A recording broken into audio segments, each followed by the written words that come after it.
fishing, it's in my soul. Welcome to the Salt Strong Podcast, disrupting fishing entertainment as you know it. Prepare to laugh. Prepare to get to know fishing legends in a whole new and unfiltered way. And on occasion, you might even learn a thing or two about fishing. Here's your host, Joe Simons. Like diamonds. What's up, Salt Strong Nation? Joe Simons. Like diamonds, we are back talking about pier fishing. And we got a new face, or if you're listening to the podcast, we got a new voice. Andy Benedict, welcome to the stage. What's up, dude? Thank you, Joe. Thank you. Happy to be here. Very excited. So just like Tony and just like Wyatt and just like Justin, just like all of our fishing coaches, Andy came from within. And what I mean within means the Insider Club. He has been a member for quite a few years. He's come to some events. He's posted just some fantastic fishing reports, and he actually spends a lot of time with his family in and around the Panhandle. Have a place there where he is right now. And so we were talking, and we've been looking for new fishing coaches. And by the way, if you're listening, you think you or a friend or a fishing guide or someone who's just really skilled, and the Carolinas, we're looking for one there. Wyatt now is in Texas. But Andy said, hey, I want to own the Panhandle. I'm here all the time. I'm fishing like crazy. I love this stuff. I'm drinking the Kool-Aid, not the Dr. Juice, Justin.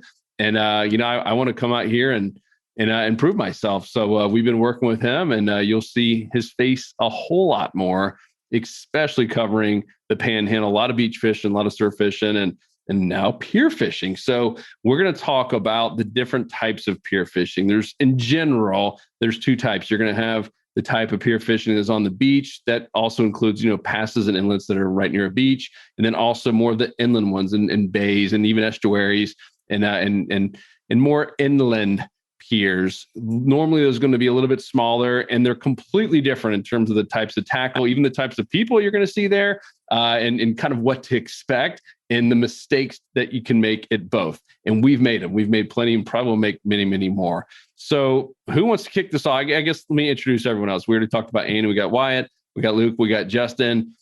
We had Courtney was on. She had to bounce out. She's going up and doing some surf fishing tactics herself on the beach right now. Why the wind finally decided to die down for a day. But guys, who wants to kick this off? Pier fishing, beach versus inland. What's the deal? Andy, I'm going to say let's do the biggest mistake. And Andy mentioned it before we started, and it's the biggest mistake. Most of us have done it. If anything, we've all heard of this happening. And going to a pier, you see it all the time, and I cringe every time because it could cost somebody a good amount of money. So go for it, Andy. Oh, yeah.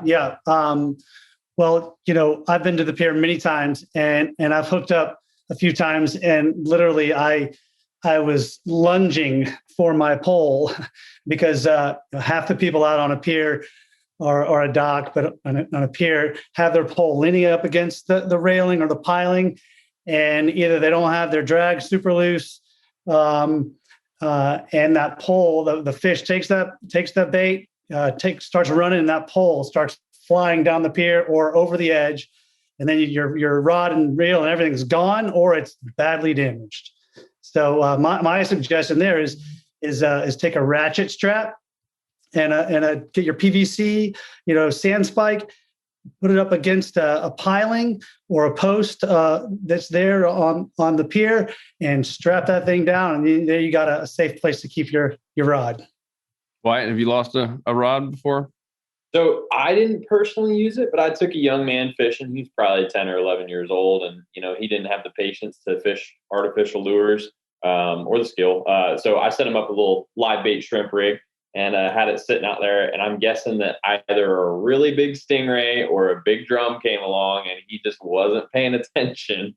And he had it sitting there, and he was just kind of looking at it all around. And that rod went flying over the rail. It almost knocked him in the head when it somersaulted over.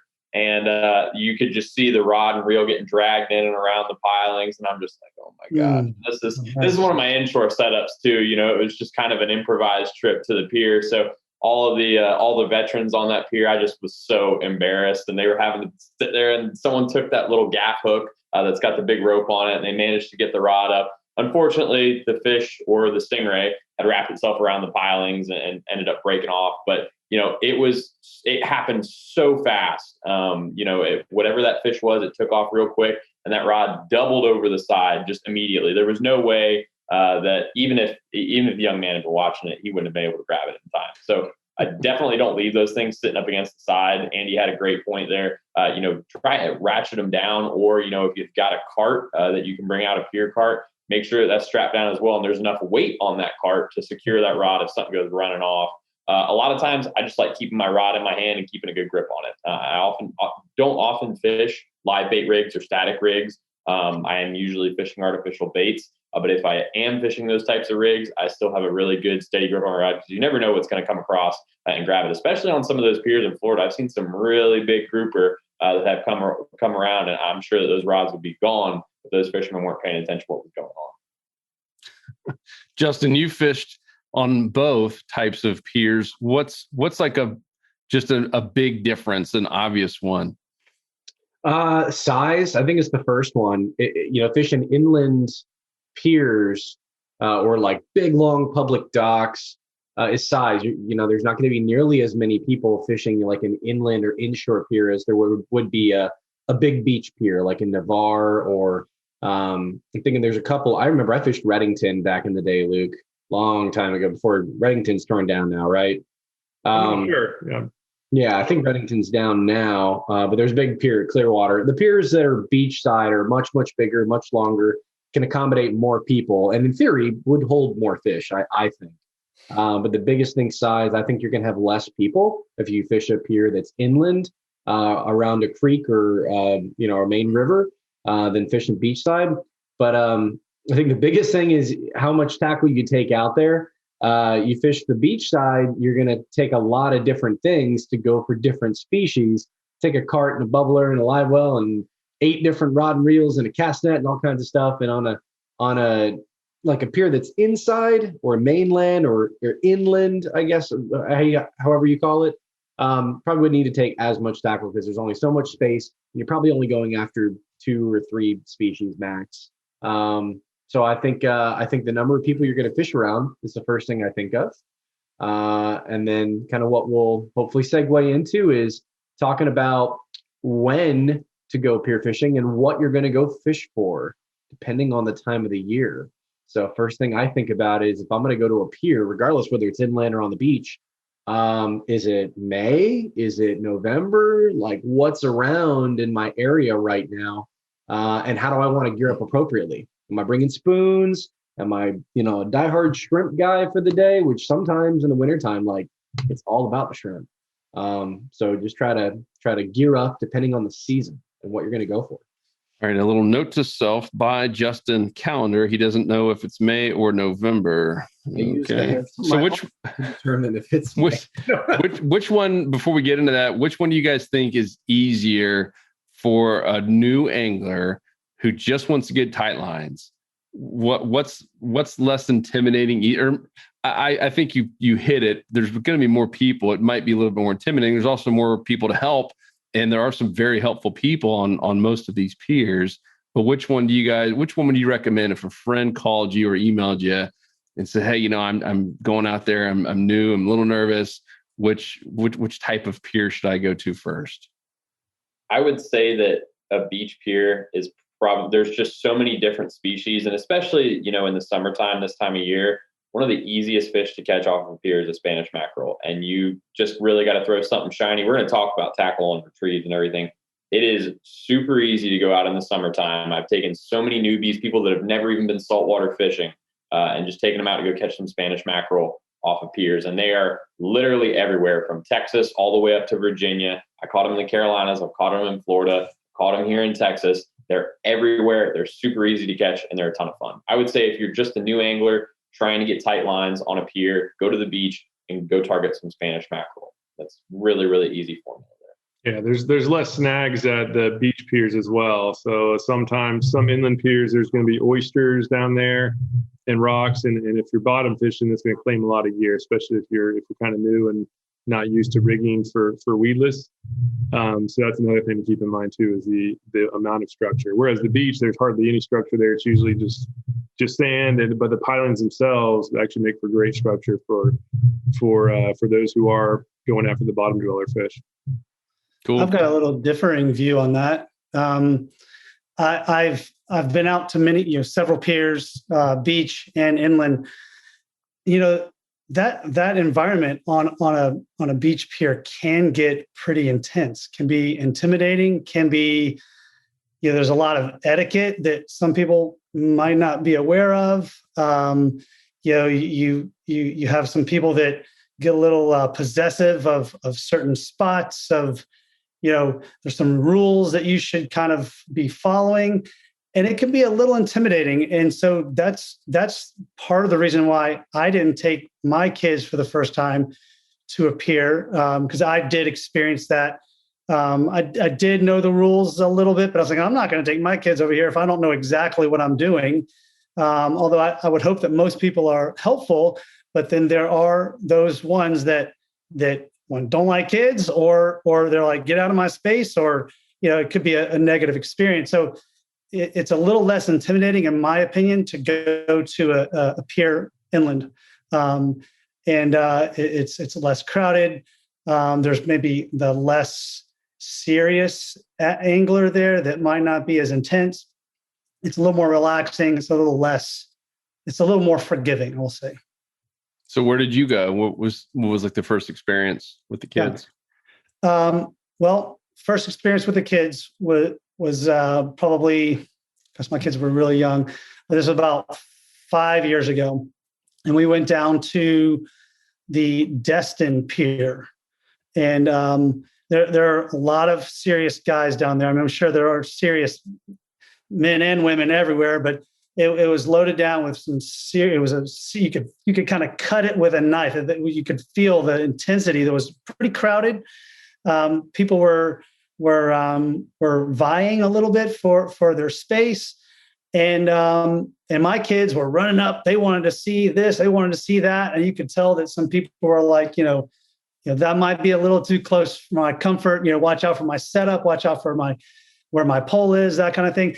So I quickly gathered them and said, look, just hang near me. We're going to kind of take this in. And so after we left, we then went to a pier again in Destin that was on the bay side. And it was a totally different environment. There were people, but there was a lot more room for error, and so we felt better there. And we caught a few fish. So. Cool. And I'm going to at least tell you now, because I don't want you to go broke, but we have a rule that every time someone says pole, unless you're teaching someone, you have to pay $1 into the jar. So I think you're like $7 right now. Okay. You owe $7 to the podcast fund. Only Rod. We had a vote. We did have a vote because we had quite a few guests that were saying both, and we finally came to a vote. Like, all right, we have to draw a line in the sand, and it's just Rod. Got it. And that goes for anyone leaving comments in this blog post. You better not say pole. Oh, I owe $1. All right, so let's go back to the calendar. Who wants to cover that? The when? And this is, I assume this is like know thy species, right? Know what you're targeting. Is that what we're saying here? 100%. We do season by season. Yep. Yeah, I'm good to go with the beach side of things first. I've spent a lot of time targeting, those semi-pelagics that run kind of near shore, close to the beach. And I would say that, pier fishing really kicks off at the midpoint of spring. I wouldn't say I've really had a lot of success early spring. Mid-spring to late spring, early summer is when things really start rolling. And you're going to get those kingfish and Spanish mackerel that are really going to start kicking things off. Those are typically the first species I see that are going to get caught at the piers. If you're a little bit further north, what I mean is like the Carolinas, mid-Atlantic areas, you might have bluefish that roll in first, and those can actually be a lot of fun. People, tend to frown on bluefish, but, for someone that's just trying to get tight lines, they are a lot of fun. If you've got, the right leader for them, because they're very toothy, they're a lot like Spanish mackerel, they'll cut you off, but they fight really well. And I know a lot of people make sandwiches out of them. So they can be a fun fish to catch and eat, but you'll typically see those in Spanish mackerel and kingfish showing up first.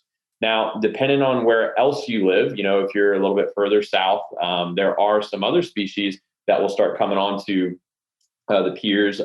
You can get some. I've seen sailfish caught off of piers. I have seen some fish that you would typically see caught a lot further out, some tuna, albacore, things like that, that come really close to the beach. And you can actually get them off the piers. That's not a very common catch, but you will see things like that happening. I would say you also get shots at pompano and other, they're kind of the species that aren't large predatory fish, but they're just migrating up and down the coast. So you get whiting, you get pompano, things like that that run in after as well. You usually have an outflow of shrimp that is coming out of the marshes, coming out of the kind of inland areas from where they were holding in the wintertime. They flush out towards the Gulf and the Atlantic, and those whiting, those pompano, they all run the beaches and they tear those guys up.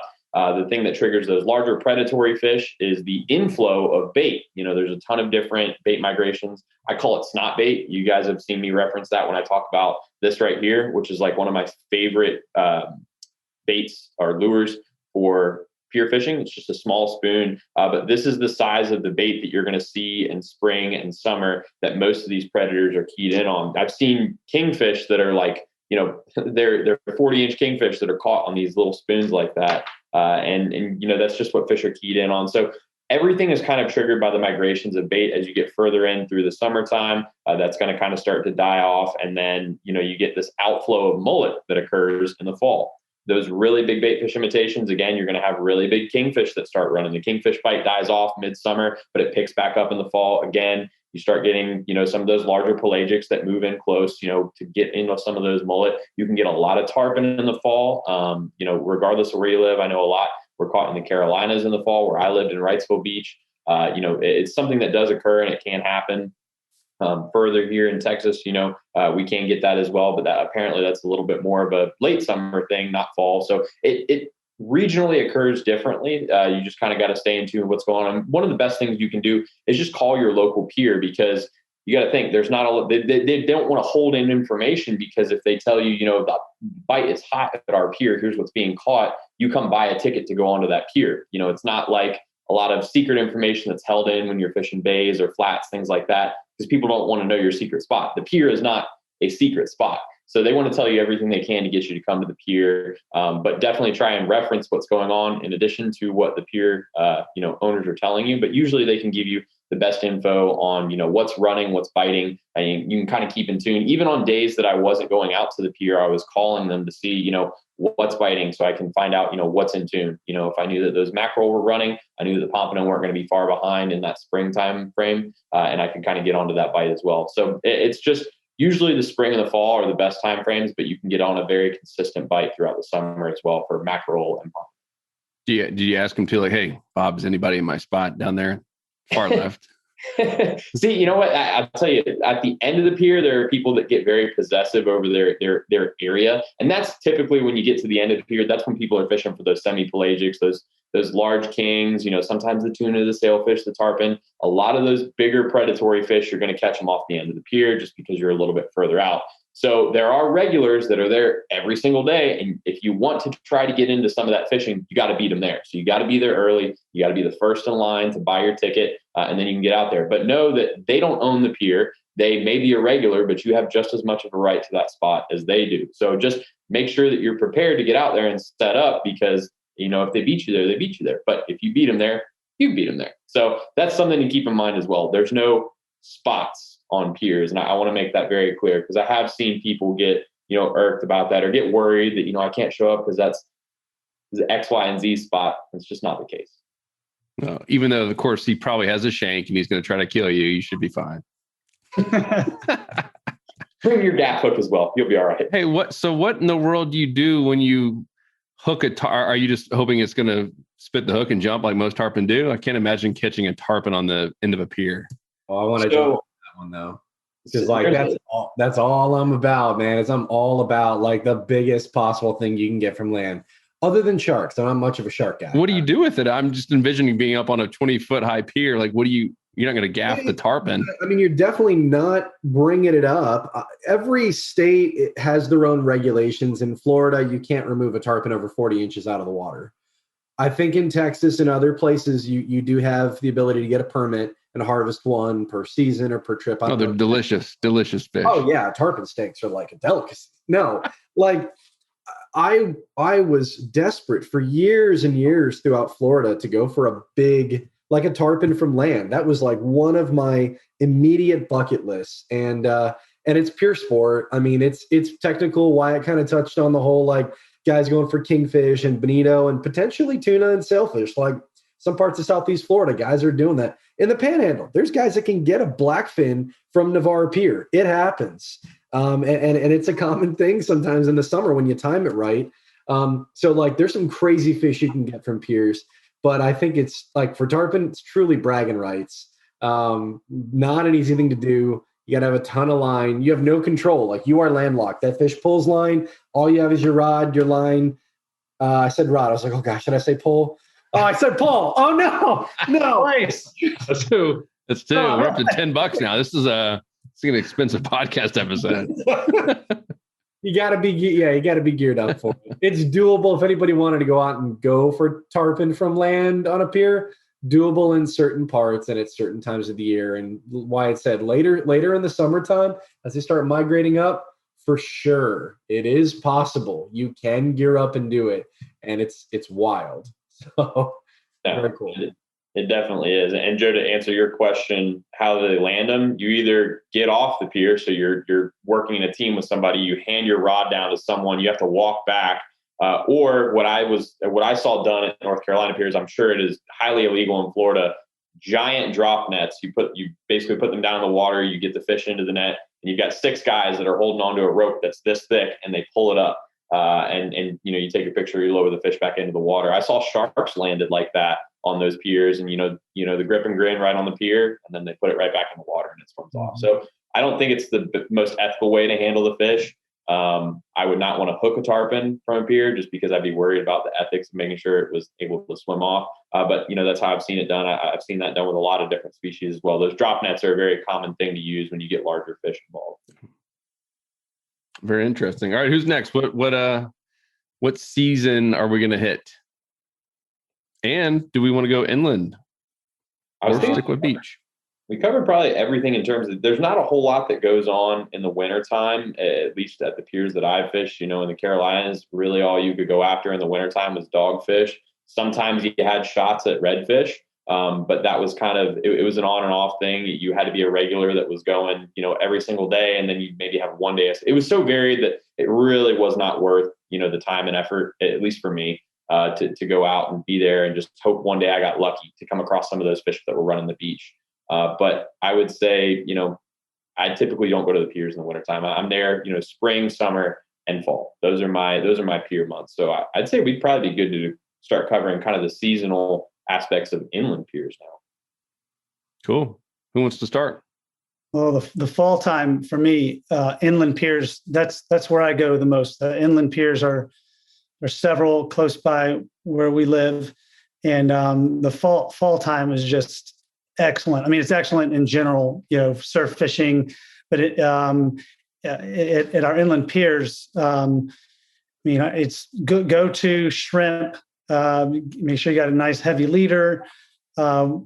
We've caught a lot of black drum, redfish, and those things just seem to pile up underneath those docks and that pier.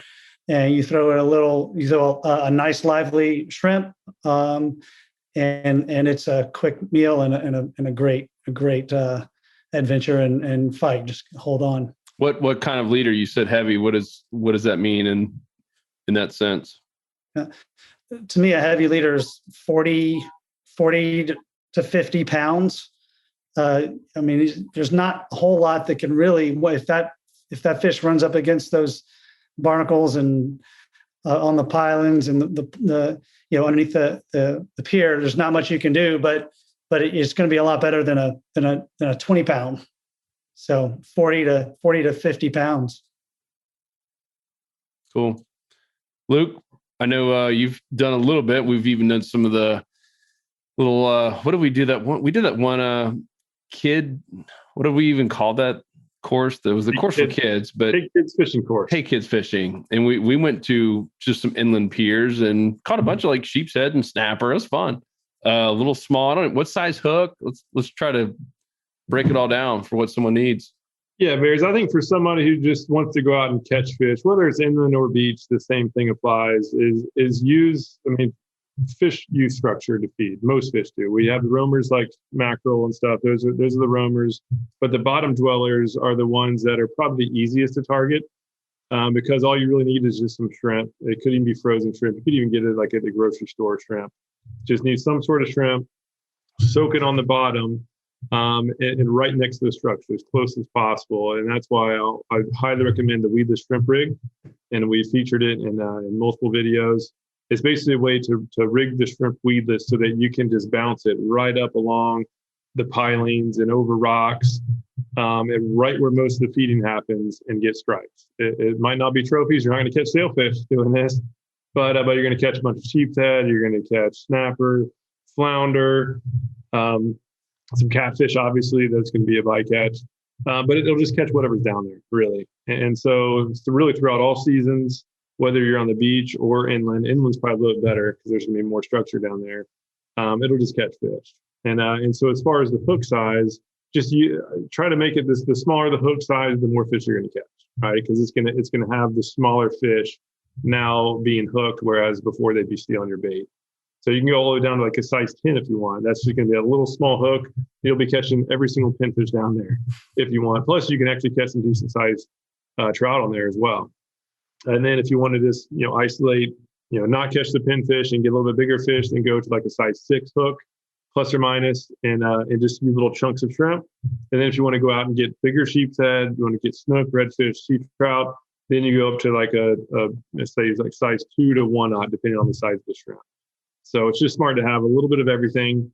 And like those little bullet weights are hard to beat. There's the bullet weights. I wish I had one here next to me, but it looks like a bullet, and the pointy end basically ensures that you won't get snagged. And then when you rig that shrimp weedless behind it, you can literally bounce off every piling on that pier and not get snagged. And then when there's going to be at least one of those pilings where there's a fish on it, and you'll just be able to catch some good fish. So that's probably the easiest way to go out and consistently catch a fish from a pier. Cool. One great thing that we've done that is so exciting, speaking of kids, so exciting, is take a very light rod and throw on a little sabiki rig and drop that thing down there. And I mean, there's so much bait around piers, and it's so exciting for a kid to pull up. And for me, I mean, I'm like, wow, I just hit the jackpot for bait. So, so many pinfish and small bait fish, it's so exciting to be able to pull up your line with pull. Well, yep. We lose you? Are there? Okay. Technical for a moment. Am I back? Okay. Pull up a line full of little bait fish. So exciting. Yeah, and as far as just maximizing the catch, I think a big mistake I see people do is that, for that bottom rig that I was referring to, is they're casting as far as they can, right? And in many cases, there's not going to be a lot of structure out far away, and it's really a structure is the key. And so in many cases, it's best to drop straight down, as long as it's like 4 or 5 feet, or even deeper, the better, really.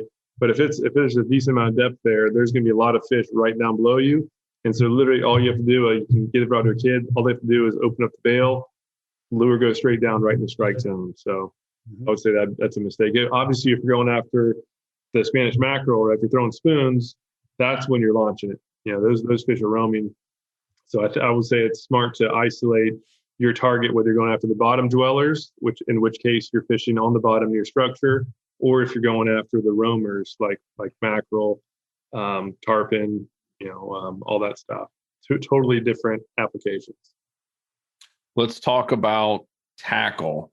We've touched on a little bit, but also what you're bringing is different, right? I mean, if you are catching a tuna off the end of a pier, you're going to need a ton of line versus what you're talking about, Luke. I mean, you can do that with a normal, 2,500, the stuff that we always talk about, just Daiwa Fuego and a TFO rod. So who wants to start with this in terms of, what kind of tackle you're bring the big guns out, and then how much, right? You see some of these guys come with their beach cart down the pier, and they've got 6 rods. you bring two? I mean, I think one's too few in case something breaks, but how many you bring in and what?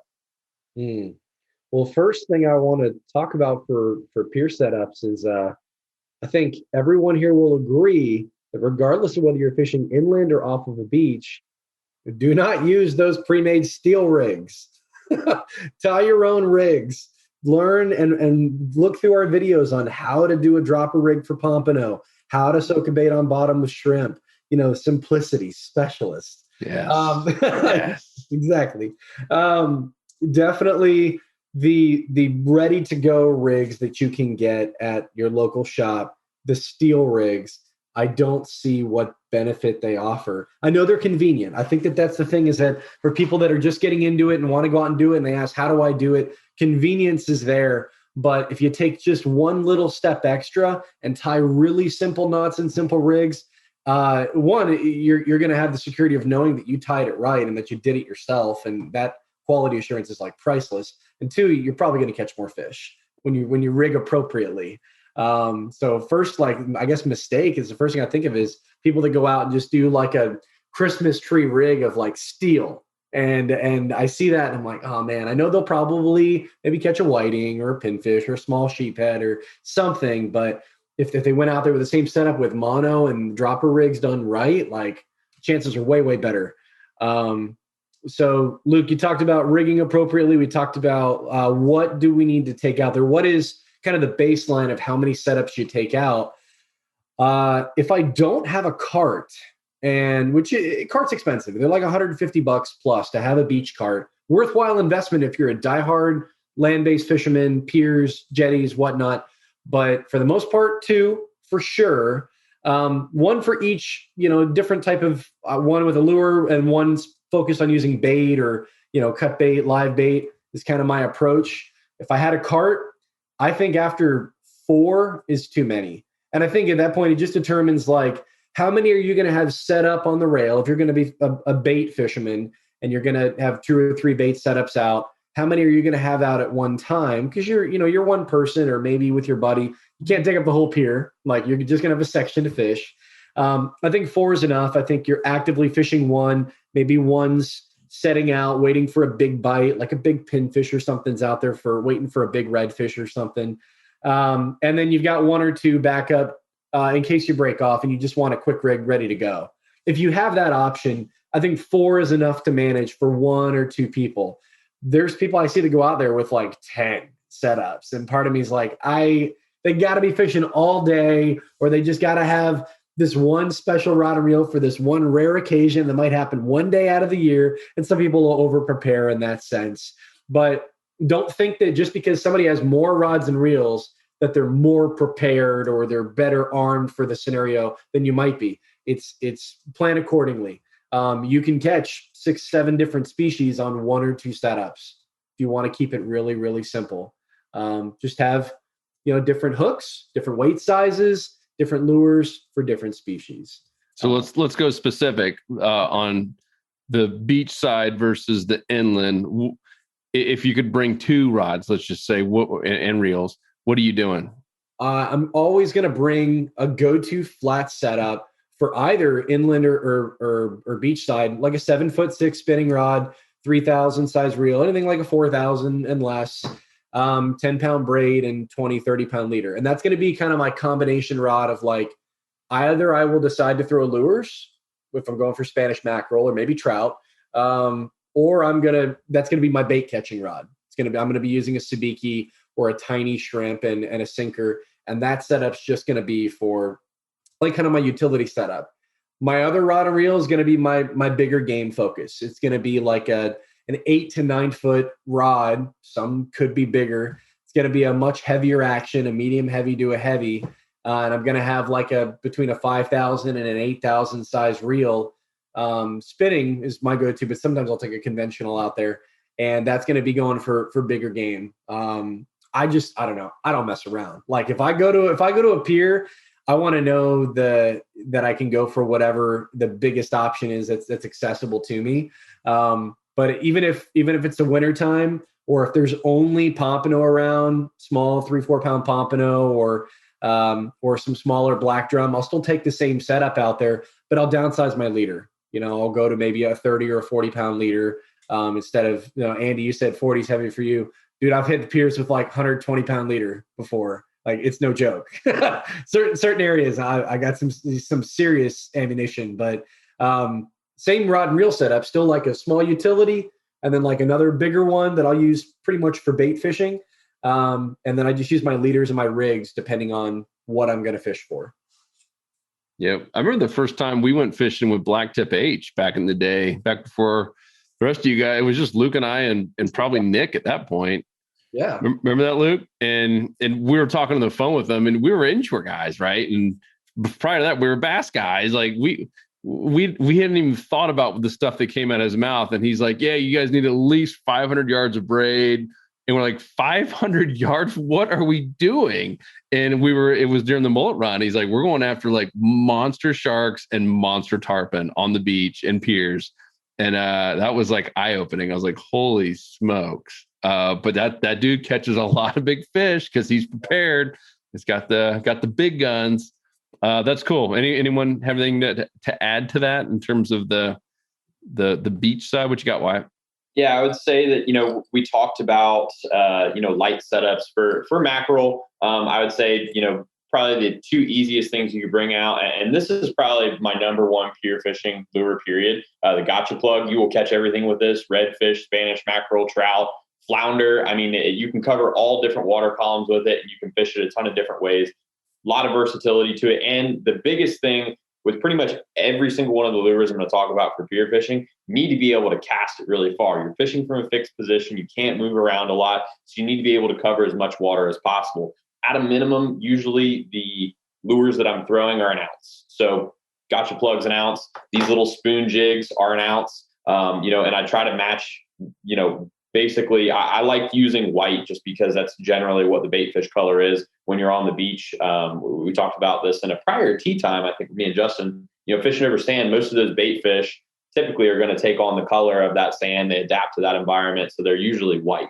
And I really keep my colors simple, but anything flashy really works well. If you want to use gold spoons, those work. Silver spoons, those work really well. But if you're specifically targeting, larger game fish, your mackerel, king mackerel specifically, maybe some larger redfish, you really cannot go wrong with some of these really big casting spoons. These are like, I want to say this one's like 3 ounces, but you can bomb these things out. You can get them, and that's really the biggest key is these fish. The reason you're fishing off the end of the pier for the really large predators is because they're much further out and they're hunting, those bait schools, they're on the edges. So you really need to be able to cast really far out, and these casting spoons get it done. I like the ones that have the foil on them. Just any kind of extra flash is really good. One key I want to give you guys is make sure if you're ordering these ones that are off of Amazon that come in these boxes of like 30, you take these little protectors off.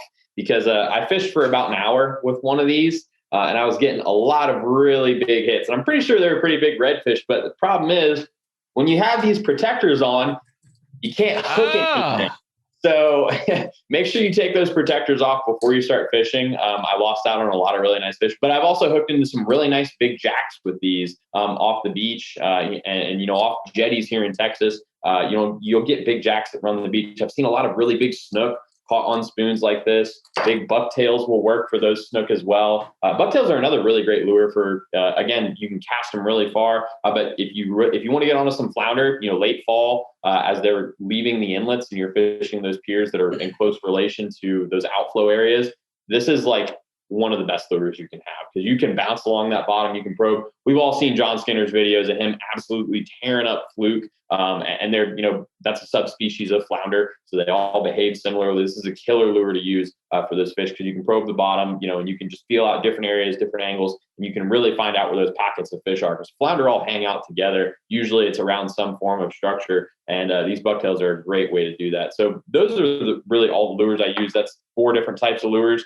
I would say the spoon and the gotcha plug, the jig spoon and the gotcha plug are about the same. So casting spoon, bucktail, just some sort of small bait fish imitation like the jig spoon or the gotcha. So not a whole lot of different types of lures. I like to keep it really simple. And again, I mainly fish artificials, but I can take all those lures to the pier in a single tray of tackle, bring 2 setups, one big rod, one small rod, like Justin suggested, and I can get on to pretty much everything at that pier. And what's interesting, if you go to piers where you are, Texas, Wyatt in Texas, to Florida, to the Carolinas, and everyone in between, you're going to see people that are either fishing with or have right there in their tackle box spoons, right? I mean, it's just so common in all those places, and bucktails, some type of little jig with some hair on it.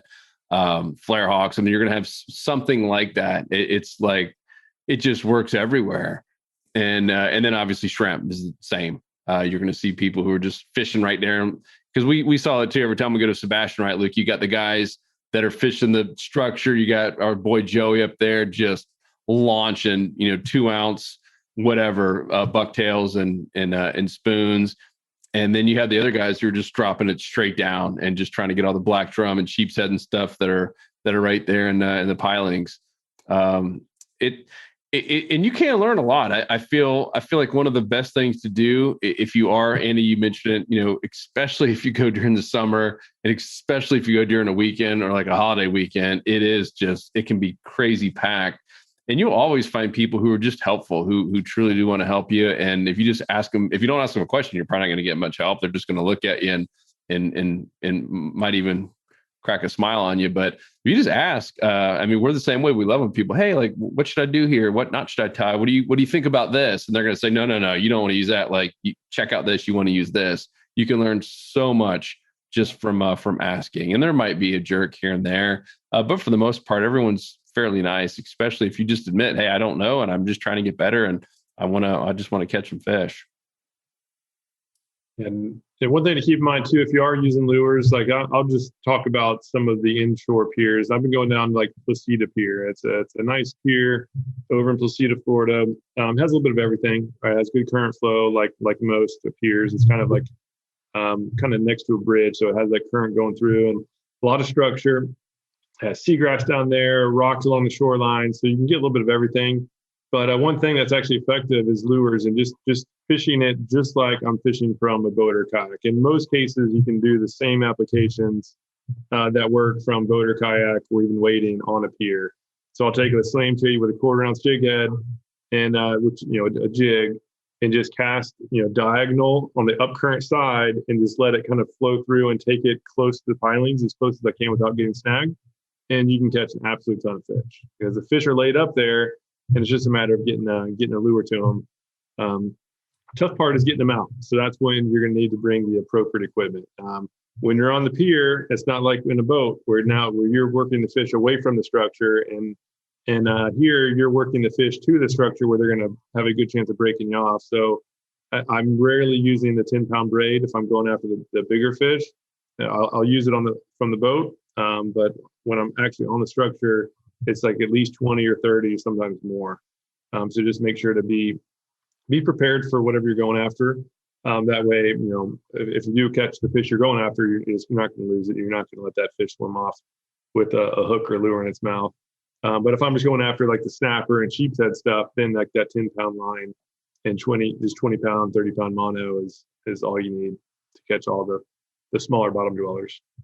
But when you hook one of those big old snook off a pier, it is really hard. Like, it is almost impossible to land one on 10-pound line. You have to beef up that tackle and be ready for them. I'm glad you brought that up, Luke, about the swim bait, the Slam Shady on a 1/4-ounce jig. When I go to the pier, I have to really consider two things. One, I really want to catch fish. And my kids, my two boys, always want to go with me, which I love. But they also, if things aren't happening, they get a little bored. They're a little locked on the pier. So I always take the swim bait. And what we've done, when I've done with them, when they get a little restless, and they love to do this, is they just drop that swim bait down and let out about 40 yards of line, and they just walk down and bounce it off the bottom. They just walk down the pier, and they turn around and they walk back. And it's something for them to be doing. And if we're not catching fish, and they have caught fish several times using that technique, and it keeps them busy, keeps them engaged. So It's like trolling. It's like trolling with your feet. Exactly. But it's marching orders for the kids. Marching orders. Boys, step 1, 2. Redfish on 3. Here we go. Luke brought up a good point when he's talking about casting a current diagonal on the pier, and a big question. And I wanted to bring this up. The topic just hadn't naturally occurred, but Luke gave me a nice little segue here. Big question I always hear from folks is, which side of the pier should I fish? And we talked about seasonality earlier. The big key to this is, thinking about where these fish are migrating from and, what time of year it is. So to make this really simple, and we've made videos on this, in the springtime, fish generally are looking for cooler water. So they're moving from the warmer waters they migrated to in the winter, moving north to the cooler waters. So in the springtime, what I like to do is target the south-facing sides of the pier. As those fish are moving up that south shoreline towards the north shoreline, you've got a better chance of presenting your lure to them, because as they're moving up, you're casting. Again, I'm just thinking of Spanish mackerel, how they run the beach, from south to north. They're moving in pods. So you've got a better chance of pulling that lure in front of their face for an extended period of time, versus if you're fishing the wrong side of the pier, those fish are moving from south to north, you're zipping your lure right by them. They have a very short window to strike instead of fishing it almost alongside them in front of their face. So that's your really best bet, is think about where they're moving at different times of the year. And obviously this is inverse. In the fall, you're going to want to fish the north-facing side of the pier, because those fish are traveling south towards the warmer water.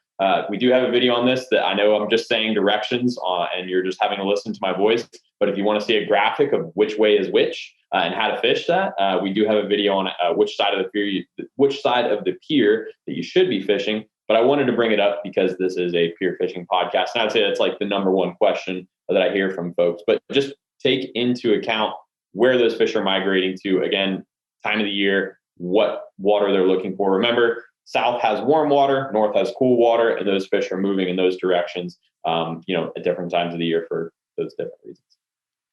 Cool. And another question is, hey, what's the best pier? Where do I go? A lot of it depends on the time of year, as we talked about, and really just what your goal is. I know Florida, Tony did a video on this recently about the pier locator. Pretty cool. And it's not just beach piers. They're going to keep adding to this, but there's a lot of stuff on there. It's really actually awesome. And I'm hoping all states do something similar. Is Wyatt mentioned, they have a vested interest. Like, they most of these things are not privately owned. They want the revenue from that. It helps get more people out. It's just basically just raising taxes to make the piers nicer and get people outside. So that's a really cool thing to do. In terms of going on that, just check that out. We'll make sure to put a link in the show notes of the video that Tony did. Do you guys have any other tips or tactics on the best types of ones to go to during certain times? Or is there certain piers that you guys like to hit up? And I'd love to hear if, let's just say summertime right now, since we're in it and the dead of summer here. Do you want inland or do you want beach? I want inland. Inland, yeah. Yeah. I'm beach, man. Navarre is fun for kingfish. Panhandle piers are fun for kingfish. Some people sight fish them, flipping a cigar minnow off the tip of the pier. Otherwise, I enjoy Sebastian and Juneau for big snook, the southeast part of Florida. Some of my favorite piers. Yeah, you mentioned Navarre. That was my first experience of seeing, all these big game fish that were there was a sailfish caught. There was a big bonito that was caught, tons of kings. And this was just in one evening when I was a kid. And I just remember standing there watching all these guys catching these, because, I just talked about where fish are migrating. If you think about the Panhandle, there's really no north-south. It's just kind of sideways. So you've got fish coming from both directions.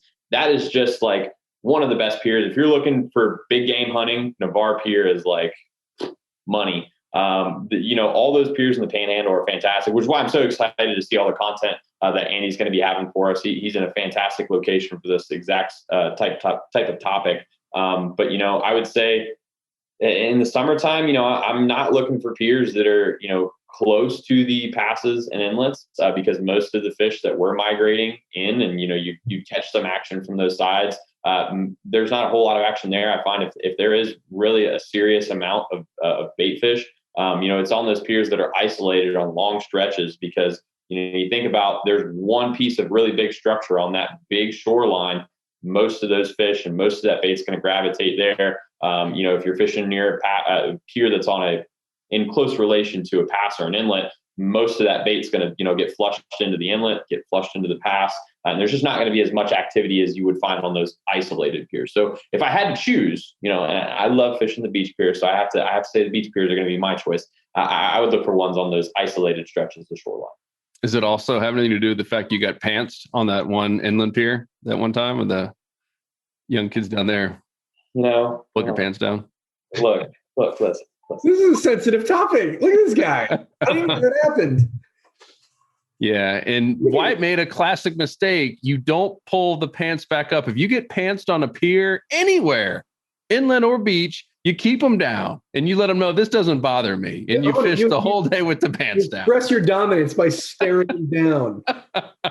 This is my corner.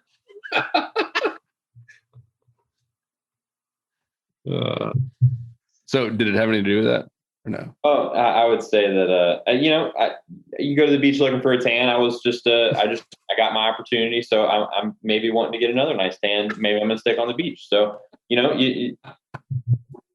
that's all I have to say about that subject. Fair enough. Luke, inland or beach? Either one. I just want one with good current flow and structure. That's gonna, whether it's on the beach or inland or in the inlet itself, that's not gonna have the most fish. So some of each. Cool. Well, it looks like I'm the hanging Chad. I'll say some of each as well. Fish both. There's certainly some pros and cons to both. I kind of do I'm kind of with Andy because the people who are saying beach real quick don't have kids. When you have kids, the piers can be tough, and you have some people who aren't that experienced and who aren't even looking behind them and are whipping all kinds of stuff, including treble hooks and stuff. And and kids, of course, don't pay attention to hardly anything, especially like my 4-year-old son. And I'm trying to go where there's fewer people, not lots of people. So there's certainly pros and cons of that. But for the summertime in the beach, there's so many opportunities to catch all kinds of different types of fish. So it's tough to ignore that. This has been good. Anyone else have anything to add to it before we close down? I have one thing. Yep. That the pier that I've had the most success, is inland. But particularly because a lot of your docks, your inland marinas, we'll say, your marinas, they will have a fishing pier. And that leads to particularly the ones that there's one just down the road here that is in casting distance. The marina is in casting distance. So this pier is on one side of the channel and the marina is on the other side. So anytime that there's that instance, you've got a great current flow, you've got great depth change, and there's just a lot of additional structure. And so my suggestion is if you find a pier that's anywhere near a marina or a big dock, that's golden. And you got probably cleaning tables. I've seen what happens there. There's one of the biggest snook I've ever seen down in I can't tell you exactly where because I don't want you guys to catch it. It's more of a pet down there. But when you got a cleaning table and you're near some current, it's amazing the sizes some of the predator fish will come up there. It's cool. That's good. All right, guys. Well, hopefully you found this helpful. We're going to be doing a lot more. This was more of a not a debate, but just a talking podcast about pier fishing. We're going to have a whole lot more with Andy. I know Wyatt's already doing some stuff out there on some jetties, and we'll do some more piers. I know Justin he gets goosebumps when we talk about all this stuff, and Courtney as well. So you'll see a whole lot more this summer. So please go to saltstrong.com in the fishing tips section. You will see this podcast. That's the best place to leave us comments. They come right to us versus YouTube. They just kind of go out there in the cyberspace. Definitely go to saltstrong.com, look in the fishing tips section, and leave a comment in this blog post. It's at the very bottom. Those come to us and let us know any specific questions or even any specific piers you want us to go fish If obviously we can't go to everyone, but we love to get any and all feedback on that. And of course, if you're an insider member, we'll be sharing a whole lot more and even showing you some of the exact places that we're fishing all summer long. We're adding more coaches on, adding a whole lot more fishing reports. The community's got some massive updates. In the community now, it's its own little progressive app. So it's right there on your phone. It lives and breathes just like any normal app that you would get from the iTunes store, the Google Play, if you're into the Androids. And really, really cool. Just some awesome stuff. And then, of course, are all the tackle discounts and all the cool products. We've got some really cool stuff. Luke, I saw right before we got on this, you had sent me a message to pay for a new mold. So that's all I will say. If you don't know what that means, it means we got some lures coming. We're actually working on some proprietary molds. We're really pumped about that. It's all that stuff takes a long time. It's a lot of iterations to get stuff perfect. But we have some really, really cool stuff coming. Of course, insider members will get 20% off everything there in the store at fishstrong.com. And if you're not a member yet, what the heck are you waiting for? It's less than a cup of coffee per day. Can you afford 27 cents per day? Oh, you can? You like fishing? Oh, you do? Well, you should come join us. 22,000 people growing every single day with the biggest guarantee probably in the universe. I haven't checked out all the fishing clubs outside of Earth, but definitely here, it is the best one. It has the biggest, boldest guarantee. If you're not catching more fish, having more fun, and just meeting new friends, then you don't pay. It's that simple. And we're having a blast. We're now doing live calls every single Thursday.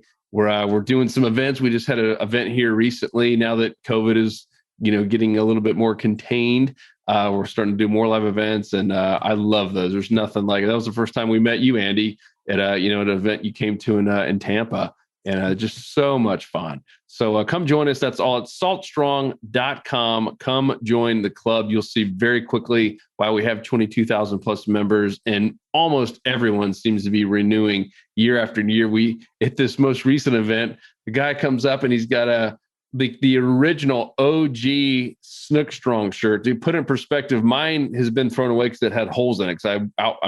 This is 6 years old. That's an old T-shirt. This guy's been there since the beginning and is just like thrilled to death and has referred tons of people. So if you are a member, if you're anyone listening that has been a member that long, thank you guys so much. You're the foundation of this company. You're a family, and we appreciate you big time. And if you're not, come join us. We'd love to have you in there. We'd love to be showering you with all kinds of awesome stuff. And we promise we will not pant you. That's promise from Wyatt. So guys, we appreciate you. We'll talk to you on the next episode. Gents, good job. Peace. 'Cause fishing, it's in my soul.